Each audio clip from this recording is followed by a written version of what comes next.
To Kill a Mockingbird. The main character, Atticus Finch, is a lawyer in the small town of Maycomb, Alabama. And he decides to defend Tom Robinson, a black man falsely accused of raping a white woman. It is a decision that challenges the deeply ingrained prejudices and social norms of the community. And so the townspeople react with hostility and outrage. Atticus faces severe criticism, social ostracism, and even threats of violence. And his children, too, experience backlash at school and in their neighborhood. When we hear a story like this, it seems to speak to us of a distant time and a place. The community's reaction to Atticus, the discomfort and fear they experience as the racial injustices and moral complacencies of their community are named and exposed, is one that maybe today we would not anticipate.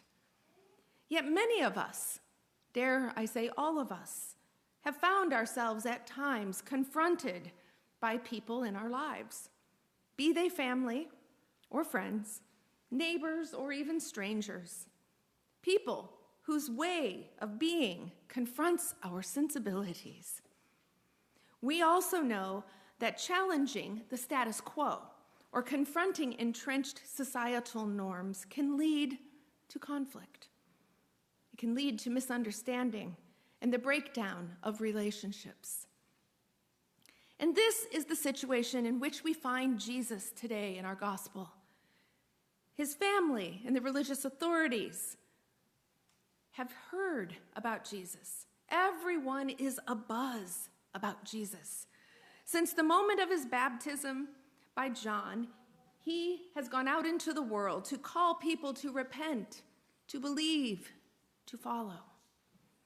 His ministry has been quite popular because just with a touch of a hand or maybe just a word, the sick are healed, demons are cast out, God's forgiveness is given broadly.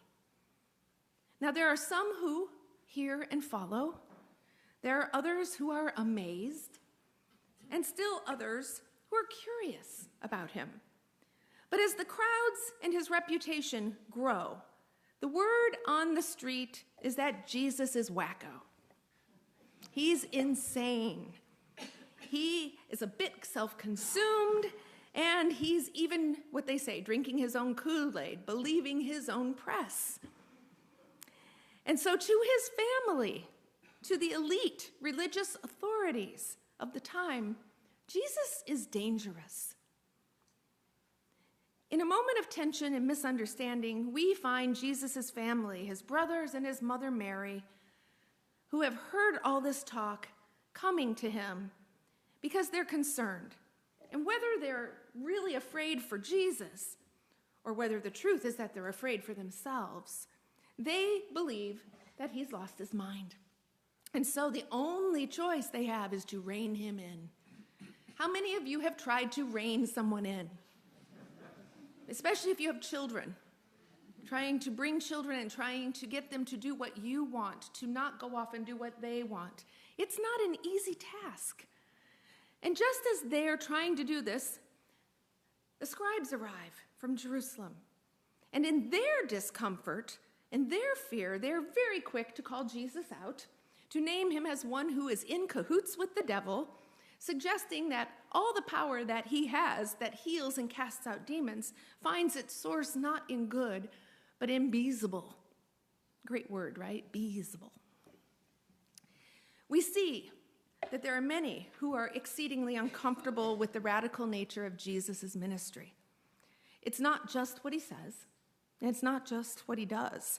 It's how his words and his actions challenge their familial, religious, and societal or cultural norms that causes them to want to put a stop to his antics. Now, I found this response, especially from Mary, to be a little surprising, because after all, his mother, Mary, knew that he was from God. She had an encounter with an angel. She experienced holy messages, and she knew that her son had a divine purpose. And yet here she is with her other children, and her reaction as Jesus and his ministry gain momentum is one that is actually deeply human. She seems to fear for her son's safety. She fears for his well-being. And so as Jesus' presence boldly challenges the authorities, Mary worries that perhaps her son may get himself and even their family into trouble. I don't know that she had the foresight to know that, but she sensed that. So within the tight-knit Jewish community of their time, maintaining family honor was paramount. Jesus' actions and teachings threatened not only his own safety, but the reputation and the stability of his family. And as they try to make sense of his ministry and his life, it would be natural that they should experience some anxiety and some confusion, because when we encounter new and unknown things that disrupt our lives, we respond in the same way. Maybe Jesus' family, initially supportive of him, found themselves confronted, unable to make sense of who he was and what he was saying, and completely uncertain of how to respond. So how often do you find yourself desiring to do the right thing with the best of intentions, and yet feel overwhelmed and anxious about possibly making a wrong choice or saying something wrong or doing something wrong? In his family's effort to be faithful and to do God's will, perhaps restraining Jesus seemed to be the right thing to do. Yet Jesus' response to them indicates that someplace along the way they had lost sight of him. Someplace they had lost sight of who he was, and they lost faith in him. And they allowed their fear and their worry to overtake them, to come between them. So consumed with their doubt and fear, their family relationship at odds, they leave. Because Jesus turns from them at the end of our gospel and says to them, "Who's my family? Not them, but all of you." Something hard to hold. So can you imagine for just a moment what it might feel like to be called insane? To be accused of being possessed? Can you imagine the frustration and the pain of having people unable to see who you are, to acknowledge you for who you really are? Jesus faced this not only from strangers, but from those closest to him. This feeling of being misunderstood and of having your true self unseen is something that most of us know something about. And it can be isolating, and it can be disheartening. Yet in the moment that the scribes attempt to call Jesus out and to question his divinity, his response to them, rather than resistance or defense, is to invite them to come closer. Come near. Let's talk. How can Satan cast out Satan, he asks. How can a kingdom divided against itself survive? How can a house or a family or a community that is at odds with itself last? He's quick to tell you that it cannot. And then he quickly exposes the nature of their claim that is illogical. Because what they don't realize is that to suggest that Jesus himself has an impure spirit is to boldly deny that God is at work in the world through him. At the center of this gospel lesson, tucked between the stories of his family, Jesus is acknowledging boldly that there is the presence of evil in the world and that he stands for good over evil. He, in fact, in his parable, kind of hints that he is the one who, like the one in the parable who ties up the strong man so he can plunder his house, Jesus is the one who has the power, the only one who has the true power to overcome evil, and who promises that he will always stand for good. So perhaps as Jesus takes a stand for justice and righteousness, for good over evil, it might not surprise us that he's also accused of being crazy. The paradox is real because sitting between misunderstanding and fear and truth and transformation is a lot of confusion and angst, and we just don't always get it. And so we point and we blame and we condemn.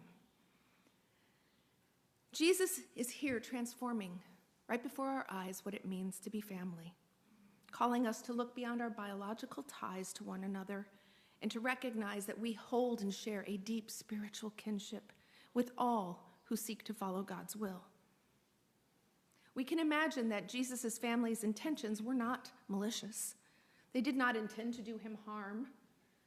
Rather, they found themselves like we do often, in places of uncertainty, unsure of what to make of it all, and doing their best to navigate their fear and anxiety. But how might things have been different for Jesus and for us and for them if instead they had circled around him to support him?